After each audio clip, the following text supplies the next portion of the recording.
دا د هوایي ځواک هغه MI-11 ډوله چورلکه ده چې تیر یو کال کې د ژغورنې په څه له پاسه سلو عملیاتو کې برخه اخیستې.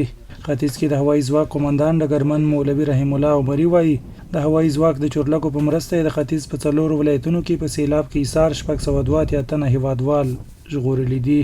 د نوموړي په خبره هوایي ځواک د خلکو په خدمت کې دی او د طبیعي آفتونو پر مهال د ختیځ 4 ولایتونو هرې سیمې ته په وخت رسیدګي کړې.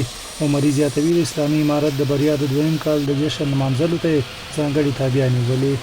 لکه څرنګه چې د امارت اسلامي په راتګ سره د امن فضا خوره ده، نو موږ هم د هیواد د وګړو لپاره د خوشحالۍ او د سکون په خاطر باندې ځانګړي ترتیبات لرو.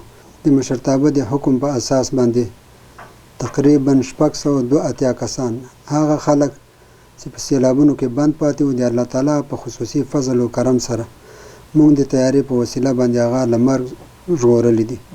د هوایي ځواک مجاهدین وایي د وینې تر وروستي څاڅکي د هیواد دفاع ته ژمن دي. زه مولوي عزیز الرحمن قریشي د ننګرهار د هوایي ځواکونو د امیر مالی په صفت دلته دنده ترسره کوم. سل په سله اطمینان ورکو او ډاډ ورکو چې تر څو پورې موږ وس وي او الله تعالی توفیق وي، ان شاء الله که شپه وي که ورځ وي موږ به ولس ته خدمت کوو، د ولس ته او د دې پاکې خاورې افغانستان ته به خدمت کوو.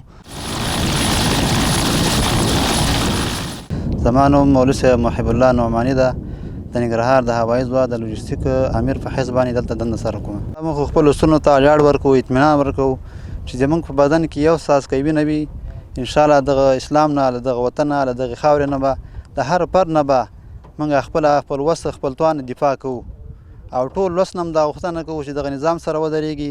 د طبیعي آفتونو پر مهال د هوایي ځواک بیړنۍ مرستې او پر وخت سیلاب ځپلو سیمو ته رسیدګي په خواله رسنیو کې د خلکو د پراخ ملاتړ او تاوده هرکلي سره مخ شوې وه.